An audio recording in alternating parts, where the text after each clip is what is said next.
How might the ability to visualize be helpful to you? I'm going to give you 6 specific steps on how to do it and why it's important. When we can live life on our terms, on a holistic level, taking into account not just our business lives, but also our health, all of our relationships, from friends, family, to our partners, the world changes. Okay, so if you're wondering about visualization, let's just hit this right off the bat. Why does it work? How is it important? Well, I've had the beautiful fortune to work with leaders literally all over the world, and visualization is one of the key things I help with. But I've also done some personal things. I've got a prosthetic hip and knee, and I've done ultramarathons. Now, I've used these visualization techniques both from a physical perspective to a business perspective to even relationships perspectives. And these rules apply regardless of where you're at. So the first thing is why does it work? Well, it helps provide a direction and an end of where you're going. It gives you an overall what do I want to look for? Most people react their way through life. Oh, I could do this. Oh, my dad knew that guy. Oh, mom knew some. Oh, I helped that. And we just sort of bounce. And we end up reacting to whatever life throws at us. I don't believe this is the right way to do it. I believe that we have to figure out where we want to go. And to figure that out, once we figure that out and we figure out how to visualize, and I talk a lot about this on the channel and in some of my other books, but we have to figure out where we're going before we can get there. So once you figure out a direction, once you visualize where you want to go, it becomes much easier. So what I mean by this is, let's say we're talking about a business and you're trying to grow the business and you think you can do, 20 million, but actually, you challenge, you visualize, you think about what it would look like if you did 50 million. How can we get there? Well, when you visualize, there's an old saying from Henry Ford that says, whether you believe you can or whether you believe you can't, you're right. And I so firmly believe this. I have seen this over and over and over. I've helped companies go from entrepreneurial all the way to billion-dollar market caps by using these techniques. Now, it's the same thing for me when I did the ultramarathons. I'm like, well, I'm sitting on the couch with a new prosthetic hip. It's like, okay, well, geez, yeah. All right, but if I could visualize what it felt like, if I could feel the wind on my face and the salt and, being wet with sweat, but just excited and cooked, but just that feeling, that full dopamine rush, it helps recruit your subconscious. So that's the second thing. So the first thing is it helps give you a direction of where you're going. The second thing is when you have it, then it recruits your subconscious to figure out, where do we want to be?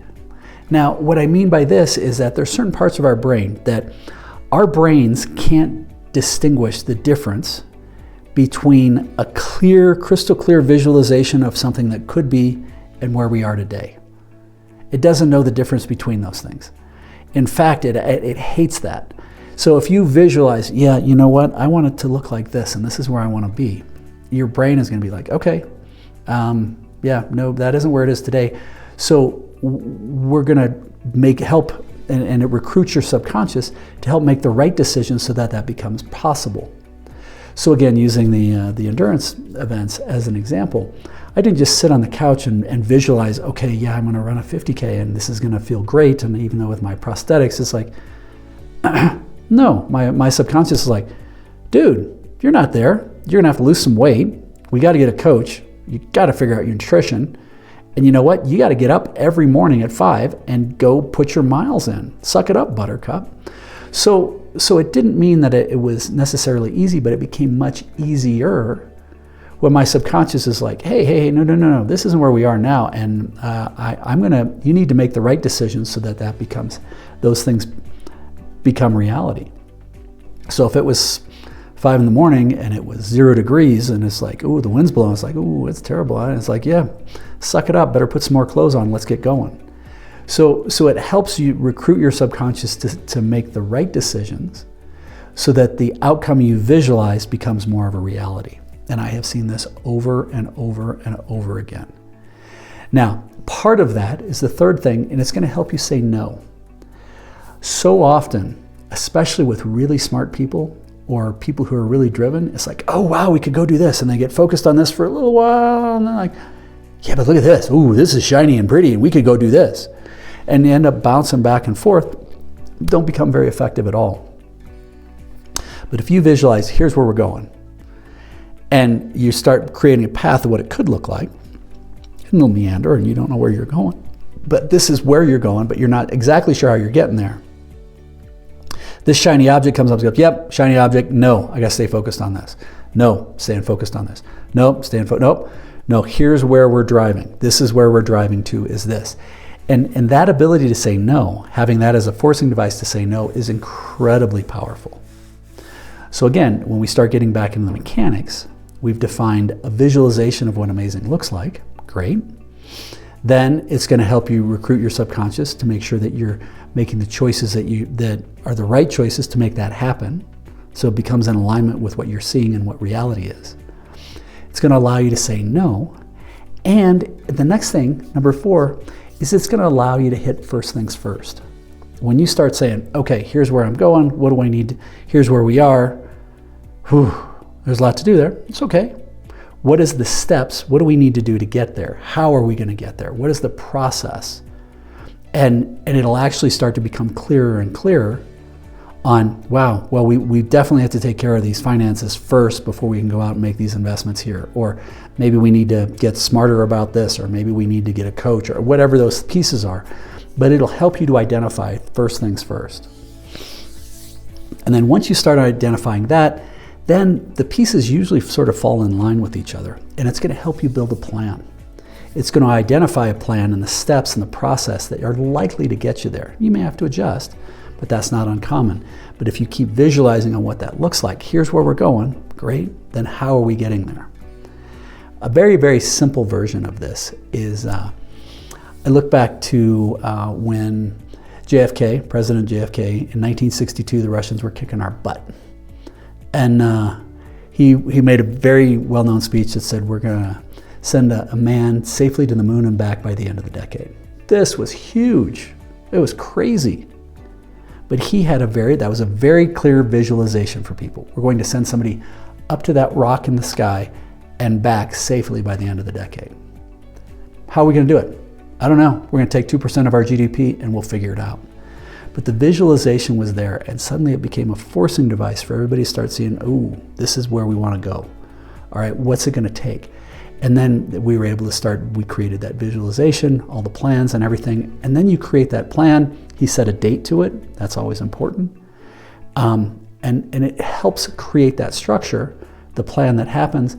And then lastly, the 6th thing is make sure you're accountable. Understanding that you'll hit stumbling blocks. But more often than not, I see that when people set these big, hairy, audacious goals, that's a Jim Collins thing, they visualize where they want to go, they start to create and figure out how they want to get there. We recruit their subconscious to help that. People move faster. They end up moving faster than they ever thought possible.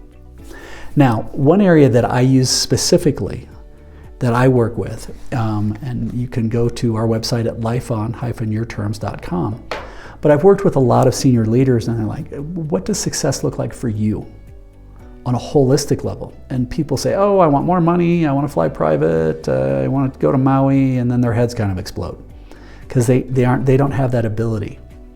So if you think you have some challenges or you're struggling with that, go to the website, lifeon-yourterms.com. About halfway down, there's a tool called the balance wheel. You can go through, doesn't cost you anything, it's free. Take the assessment, and in about 6 minutes, it'll give you immediate results that are custom to you. What I'm going to encourage is from a visualization standpoint. Then go through and think about each one of these slices of the pie in the 4 quadrants. What would amazing look like for you?